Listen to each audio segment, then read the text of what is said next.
괴담접시님 번역, 레딧 괴담. 나는 천사들의 마을에서 자랐다. 말도 안 되는 소리인 건 알고 있다. 하지만 설명할 기회를 주면 고맙겠다. 이 글은 가볍게 쓰는 글이 아니다. 내가 어른이 되고 나서 계속 고생하며 얻어낸 사실을 적은 것이니까. 지금 생각해보면 증거는 항상 내 눈앞에 있었지만 천국과 지옥이 그저 기분 좋은 추상적 개념이라고 생각하기 위해 그것들을 무시해왔던 것 같다. 그런 건 중년을 지나 노년을 바라볼 시기에야 진지하게 생각해 볼 것들이니까. 아마 정신과 의사들조차 그게 단순한 것이 아니었다는 걸 알고 있었던 걸지도 모른다. 그저 내 망상들이 트라우마에 의해 만들어진 거라고 했지만 그걸로 선명하고 완벽한 내 기억을 설명할 수는 없었다. 아이러니하게도 엔젤튼이라고 이름 지어진 그 완벽하고 작은 마을. 결국 약물들로 인해 내 기억력이 나빠져갔고 흐려진 추억들은 하얗게 지워져 창백하게 칠해진 정신병동 벽에 스며들어갔다. 끝내 나는 뭐가 진짜고 뭐가 환상인지 구분하지 못하게 되었다. 하지만 내가 정상이라고 판정받고 그곳에서 풀려나자 나는 다시 사실과 환상을 구분할 수 있게 되었다. 하얗게 씻겨나간 실들로 이루어져 곧 찢어질 것만 같은 기억의 천에서 진짜 어릴 적 기억들을 뽑아내어 그 마을에서 무슨 일이 있었는지를 조각조각 맞추어 나갔다. 이 이야기는 내가 살려낸 진실의 실들로 짜여진 직물이다. 내 첫 기억은 5살 때 생일 파티를 하던 거다.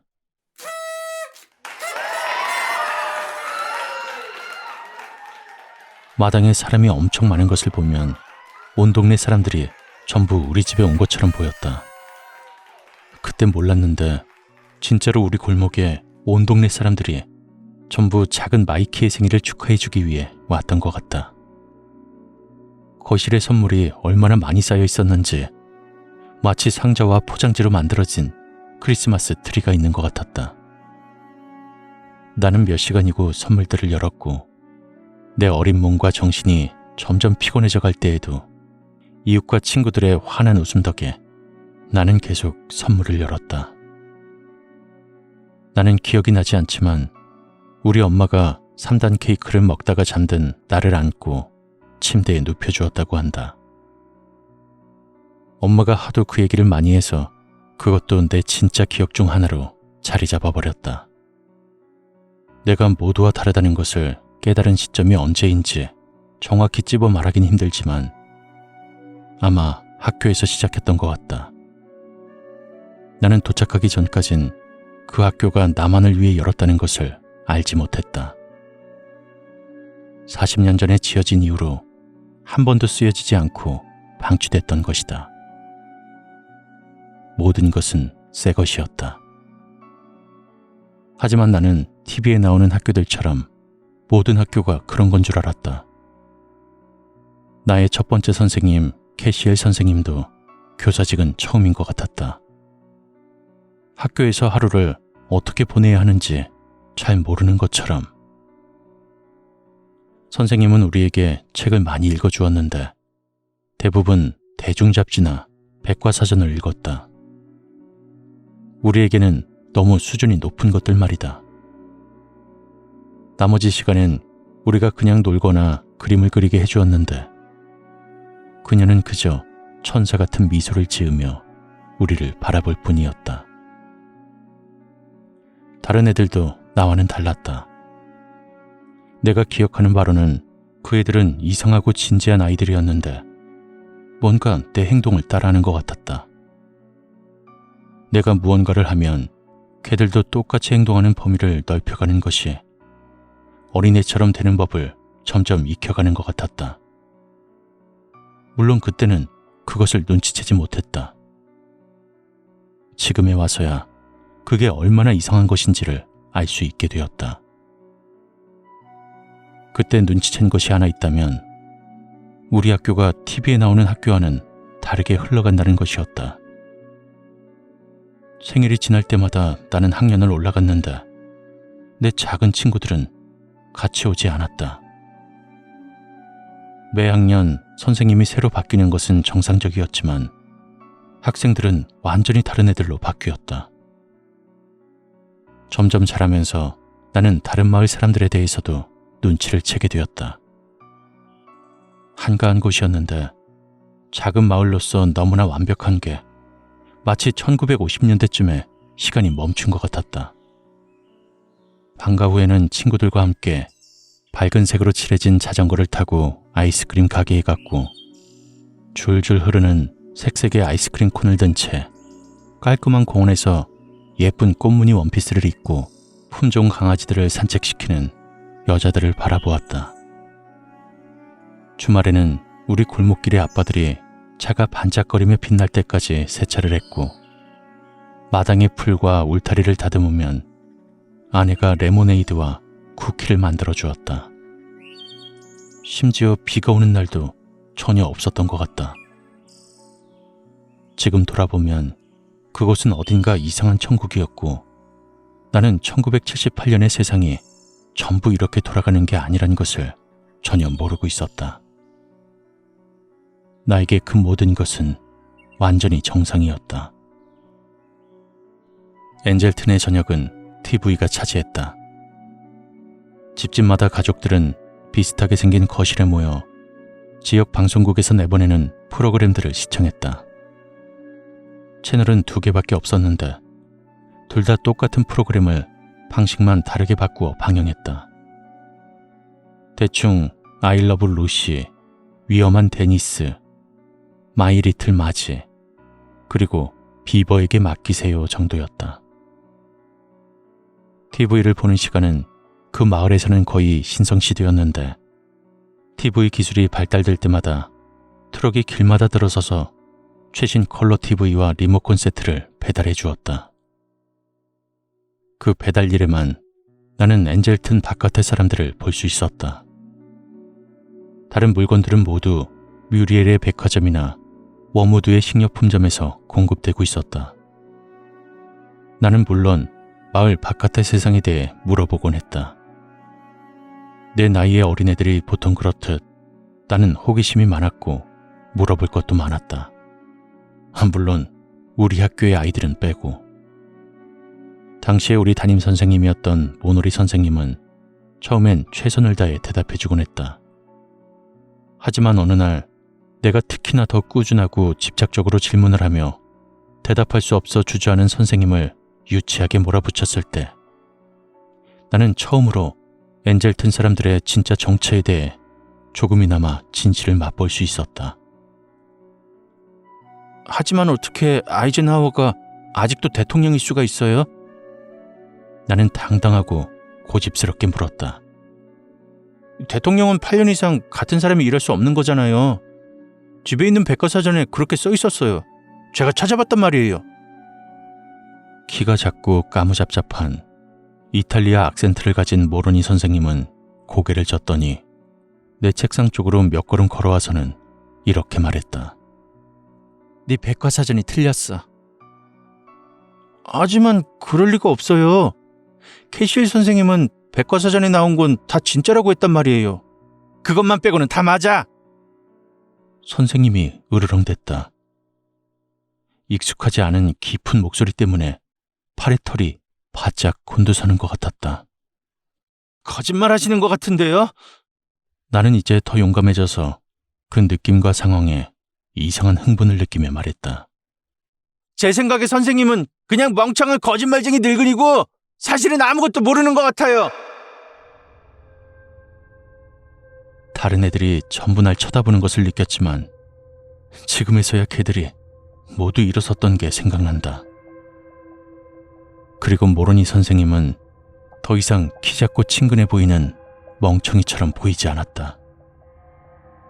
내 책상 위에서 날 내려다보는 선생님은 갑자기 커다랗고 위협적으로 보였고 이목구비는 이국적인 나무로 조각한 것처럼 보였다. 왜 이렇게 구는 거지? 그가 주먹을 꽉 쥐고 내 책상 위를 누른 채 으르렁거렸다. 왜 보통의 어린애처럼 굴지 않는 거냐고. 내가 너무 나갔다는 것을 깨닫자마자 나도 모르게 눈물이 흐르기 시작했다. 울지 마. 선생님이 쉬거렸는데 입술이 뭔가 이상했다. 거의 움직이지 않았다. 우는 거 멈춰! 당장! 그의 명령조가 내 머릿속 어딘가를 건드린 것 같았고 내 뇌는 공포로 가득 차 팔다리를 마비시켰다. 그런 느낌은 처음이었다. 하지만 눈물은 멈추지 않았다. 대신 더 빠르게 흘렀고 굴적대는 듣기 싫은 목소리가 목구멍에서 터져나왔다. 그 동물적인 소리는 선생을 더욱 화나게 만들 뿐이었다. 모로니 선생의 주먹에 의해 나무 책상은 갈라지기 시작했고 갑자기 그가 변하기 시작했다. 눈 깜짝할 사이 나는 그의 진짜 모습을 보았다. 그는 다른 사람이었다. 다른 무언가였다고. 흰색과 금색의 생명체였는데 이빨은 전부 초승달 모양의 송곳니에 눈은 창백했고 어깨에서는 팔이 아닌 무언가가 찢어져 나온 형상이 보였다.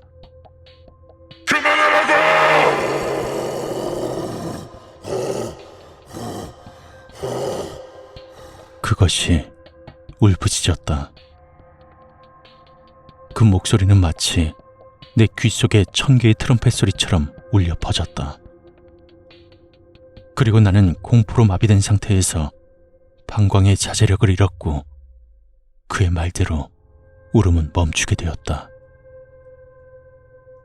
그 후로 선생님에게 질문을 하지 않았다.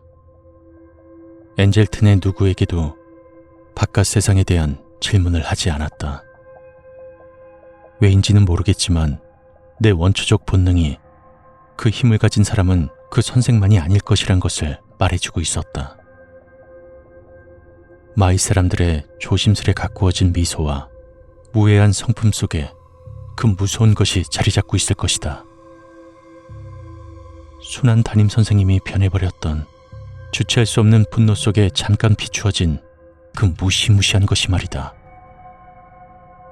나는 괴물들과 함께 살고 있었다. 그건 폭풍우 속에서 헛간의 문을 여는 거나 마찬가지였다. 한 번 열면 다시 닫을 방법이 없었다.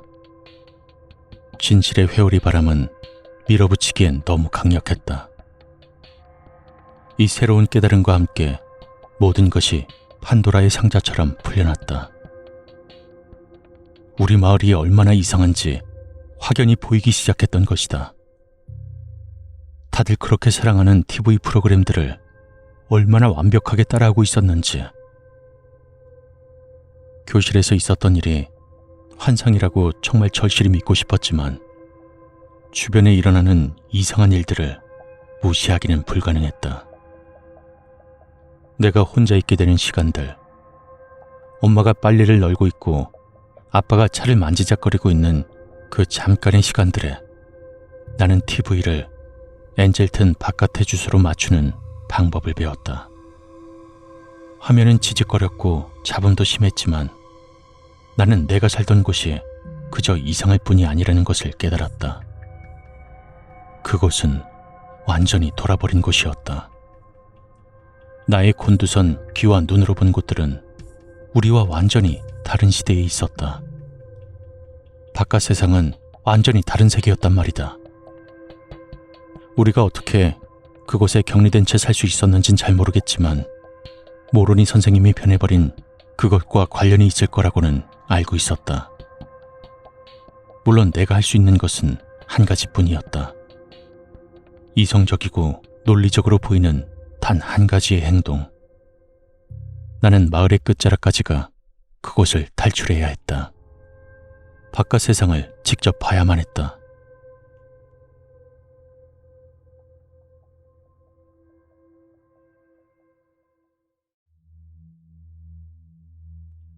나는 보자기에 음식을 싸서 막대기에 묶었다. 책과 TV에서 본 아이들이 하는 것처럼 말이다. 도망갈 때 가장 먼저 해야 하는 일이었다. 마을을 둘러싼 낮은 돌벽까지는 꽤 걸어야 했고, 도착했을 때는 이미 치즈 샌드위치를 먹고 레모네이드 반 병을 마신 후였다. 돌벽은 희한하게 생긴 분필 같은 하얀 돌로 되어 있었고 그저 30cm 정도밖엔 되지 않았다. 경계선 표시밖에는 되지 않을 정도로 왜 만들어 놓은 건지도 모를 정도였다. 작은 어린애도 쉽게 그곳을 넘어갈 수 있었다. 하지만 내가 그것을 향해 다가가는 동안 이상하게도 좋지 않은 예감이 스멀스멀 올라왔다. 뱃속이 무겁고 차가워지는 느낌이었다. 얼음물을 너무 빨리 벌컥벌컥 마신 것처럼. 이러면 안 돼 하고 속마음이 나에게 경고했다. 이건 잘못된 행동이야. 하지만 나는 고집이 셌고 확실한 목표를 가지고 있었고 이젠 돌아갈 수 없었다. TV에 나오는 아이들은 멍청한 속마음 때문에 포기하지 않았을 것이다. 하얀 경계 위로 다리를 올리자 마치 깃털로 건드리듯 기분 좋은 간지러움이 살에 느껴졌고 다른 쪽 발까지 바깥쪽 땅에 닿자마자 나는 내가 거기서 뭘 하는 건지 생각하기 시작했다. 내가 왜 보자기 꾸러미를 어깨에 메고 있는지. 내 뒤에 남겨진 것은 전혀 중요해 보이지 않아서 나는 뒤도 돌아보지 않고 앞으로 나아가기 시작했다. 급격히 사라지는 기억들을 뒤로하고 진짜 세상으로 말이다. 엄마가 엔젤튼에서 얼마 떨어지지 않은 곳에 울타리 밑에서 잠든 나를 찾아와 침대로 다시 데려왔다. 깨어났을 땐 머릿속에 안개가 낀 것 같았다. 잠겨버린 기억들이 다시 떠오르기까지 오랜 혼란에 빠져 있었다. 너 정말 끔찍한 일을 했어. 엄마가 아빠와 함께 침대 곁에 서서는 슬픈 목소리로 말했다. 정말이지. 끔찍하고도 무서운 일이야. 나는 엄마가 나한테 그렇게 실망하는 것을 본 적이 없었고 마음이 저려왔다. 하지만 이해가 안 돼요. 아빠는 화나 보였는데 나한테가 아니라 엄마한테 단단히 화가 난 것 같았다. 얘는 기적의 아이가 아니야. 얜 우리 사이에서 태어난 애가 아니지. 어? 얘가 우리 아이라면 방어막이 얘 기억을 지우지 않았을 거라고. 잊게 하지 않았을 거라고. 진짜 감정 때문에 엄마의 완벽한 30살 얼굴은 일그러졌고 보리는 눈물 자국이 자리 잡았다. 나는 엄마가 우는 것을 한 번도 본 적이 없다는 것을 깨달았다. 그날 교실에서 내가 운 것 빼고는 그 누구도 운 적이 없다는 것을 깨달았다. 나는 아이가 갖고 싶었을 뿐이야. 나는 진짜 엄마가 돼서 진짜 아이를 기르는 것이 뭔지 알고 싶었다고. 그러는 척이 아니라. 엄마가 울부짖었다. 엄마는 마지막 문장을 독이 든 쓰디 쓴 물약처럼 내뱉었다. 아빠는 엄마의 진정한 모습에 불안해진 듯한 걸음, 그녀에게서 멀어졌다. 아빠의 움직임은 뻣뻣했고 눈은 마치 마스크를 쓴 배우가 구멍 사이로 쳐다보는 느낌이었다. 시장님한테 말해뒀어. 경찰이 금방 와서 너랑 이 애를 데려갈 거야. 아빠가 딱딱한 목소리로 말했다. 이불을 덮고 침대에 누운 채 나는 이게 무슨 일인지 이해해보려고 애썼다. 뱃속엔 배배 꼬인 공포가 자리 잡았고 방광은 나를 다시 부끄럽게 만들 거라고 위협하고 있었다. 우리는 어떻게 되는 거지? 엄마가 손등으로 눈물을 닦더니 피부 위에 축축한 반짝임을 쳐다보며 말했다. 너희는 둘 다 파괴될 거야. 얘는 경계를 넘으며 마을 전체를 위험에 빠뜨렸어. 너희의 냄새는 세라프와 타라카니가 둘 다 맡을 수 있는 바람에 실릴 거야. 위협을 하고 있는 건 알았지만 그 단어들 자체가 무엇을 의미하는 건진 나는 전혀 몰랐다. 이 마을에서는 아무도 기도를 하지 않았다. 신이란 건 우리 생활에 존재하지 않았단 말이다. 예쁜 교회가 하나 있긴 했는데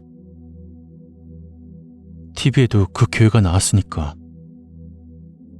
근데 그냥 빵 시장이나 연극 같은 것만 진행될 뿐이었다. 누가 기도를 하거나 설교하는 것을 본 적이 없었다. 엄마? 나는 슬픈 목소리로 애원하듯 불렀다. 인간 어린이들이 다들 그렇듯이. 그 마지막 순간까지 그녀는 우리 엄마였다. 그녀의 웃음은 따뜻하고 진실되고 사랑으로 가득했다. 그리고 나는 한치의 의심도 없이 그녀가 나를 정말 사랑한다는 것을 믿었다. 마을의 다른 사람들은 전부 삐뚤어진 생존 게임 속에서 연극을 하며 아무것도 느끼지 않고 살아간다고 해도 이 여자 한 명, 이 천사 한 명만은 진심으로 어린 남자아이를 사랑했기 때문에 타락함과 동시에 날아올랐던 것이다. 그리곤 그녀는 흰색과 금색의 흐릿한 형상으로 변했고 2미터가 넘는 날개로 내 방을 꽉 채운 채 아빠를 찢어발겼다. 그녀는 아빠의 피부를 찢고 가슴뼈 속으로 파고 들어갔고 내 방의 카우보이와 인디언 무늬 벽지는 신들의 피인 금색 이코르로 뒤덮여버렸다. 우리는 멀리 가지 못했다.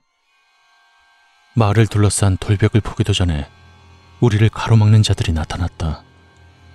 사람 행세를 하는 것들이 전부 마을을 뛰쳐나와 하얀 날개들이 집들과 들판 위를 몰아쳤고 황금과 석고로 된 얼굴들이 맹수의 송곳니를 드러내며 우리를 쫓아왔다. 차라리 우리가 그것들의 계획대로 잡혀서 죽임당했으면 좋았을 것 같다. 차라리 바람이 마을의 적에게 우리를 넘겨주기 전에 그들이 우리의 냄새를 전부 맡아버렸으면 좋았을 뻔했다. 하지만 일은 그렇게 흘러가지 않았다. 하늘이 어두워지더니 검은 깃털들이 비처럼 내려오기 시작했는데 깃털 하나하나가 내 팔보다 길었다. 나의 아름답고 끔찍한 어머니는 천사의 팔로 나를 감싸 안고 커다란 날개를 내 주위로 접어내려 우리에게 닥쳐오는 혼돈에게서 나를 보호했다. 내가 본 것은 얼마 안 되지만 나는 많은 것들을 볼 수 있었다. 목관과 금관 악기들로 이루어진 오케스트라들 같은 목소리들이 공기 중에서 부딪히며 싸웠고 부서지는 뼛소리와 찢겨나가는 살의 소리들이 성소 속의 불협화음을 이루는 타악기의 소리들처럼 우리 주변을 감쌌다.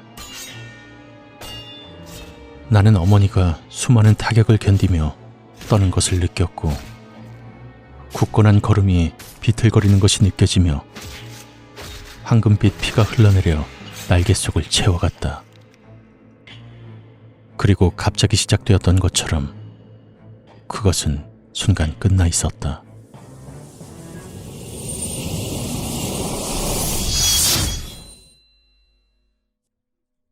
엔젤튼의 시민들은 더 이상 살아있지 않았다. 천국과 지옥의 분노에 의해 그저 금색으로 뒤덮인 깃털들에 짓뭉개진 무더기들로 남겨졌을 뿐이다. 그 두 개의 틀 바깥에서 존재하려고 했던 죄로 인해서. 하지만 나의 존재는 잊혀졌다. 나는 그들 중 어디에도 진짜로 속한 적이 없었다. 그래서 해가 뜨고 시체들이 하얀 재로 변했을 때 어둠과 빛의 주인들은 사라진 지 오래였고 나는 한때 엔젤튼이 있었던 먼지만 남은 텅 빈 들판에서 혼자 휘청대며 걸었다. 나는 며칠 후에야 수분 부족에 정신이 오락가락한 채로 발견되었다. 옆마을에 운전해 가던 농부에게. 담요에 쌓인 채로 경찰서에 보내져 나는 보안관의 사무실에 앉아서 콜라 한 캔을 마시며 나한테 생긴 일을 설명하려고 노력했다. 물론 그들은 내가 심각하게 아프다고 여겼다. 정신적으로든 육체적으로든 말이다. 결국 나는 도시의 병원으로 보내졌고 나의 고통스러운 정신이 안개에 쌓인 평정을 찾을 때까지 현대 약물을 듬뿍 처방받았다. 참 이상했다. 내가 좀 나아져서 다른 환자들이나 방문자들과 이야기를 나눌 수 있었을 때 몇몇 사람들은 자기가 엔젤튼에 대해 들어본 적이 있다고 얘기한 적이 있는데 거기가 어디인지 언제 가봤는지 얘기할 수 있던 사람은 전혀 없었고 그 이야기를 1분 이상 할 수 있는 사람도 없었다. 내가 이야기론 그곳에 대해 기억하는 사람은 오직 나뿐인 것 같았다. 그리곤 정신병동에서 몇 주고 몇 달이고 있다 보니 나도 점점 그곳에 대해 잊어가기 시작했다. 거기에 다시 가본 적은 있다. 그곳이 있어야 할 자리 말이다. 지도 위로 경계선을 그려보았지만 그저 넓디 넓은 경지밖엔 찾지 못했다. 전부 보통 사람들이 소유한 땅이었다. 마치 지옥 표면 자체가 꽉 조여져 그 마을이 있던 빈 곳을 채우고 그곳에 대해 완전히 지워버린 것 같았다. 그곳은 존재해서는 안 되는 곳이었다. 천상계의 전쟁으로부터 남은 유적지라고 생각하기도 한다. 천사들 사이에 평화주의자들로부터 만들어진 숨겨진 장소. 신과 그의 아이들이 찾을 수 없는 곳. 천사들조차 그저 존재하기만을 위해 노력하는 곳. 하지만 그것은 모두 수포로 돌아갔다. 다른 모든 이들보다 더 인간적으로 되고 싶어 하던 단 한 명의 천사 때문에, 배달원의 아이를 낚아챈 그 한 명의 천사 때문에, 기적의 아이를 낳았다고 생명이 없고 메마른 사람들 속에 힘과 희망을 통해 생명력을 불어넣어줄 아이를 낳았다고 마을 사람들에게 이야기한 천사 때문에. 하지만 나는 기적의 아이가 아니다. 나는 천국과 지옥이 진짜라는 것을 한치의 의심 없이 알고 있음에도 불구하고 인생에서 전혀 평화를 찾지 못했다. 나는 그 두 세계 중 어디가 내가 쉴 곳이 될지 모른다. 그들 중 내가 갈 자격이 있는 곳이 어딘지 모른다. 하지만 내 영혼이 어디로 묶였든 간에 나는 이 끔찍한 세상 속에 상상도 못할 결과를 알면서도 나를 진심으로 사랑했던 단 하나의 존재. 우리 어머니를 죽인 것들과 함께 영생을 살아가야 한다는 것은 확실히 알고 있다.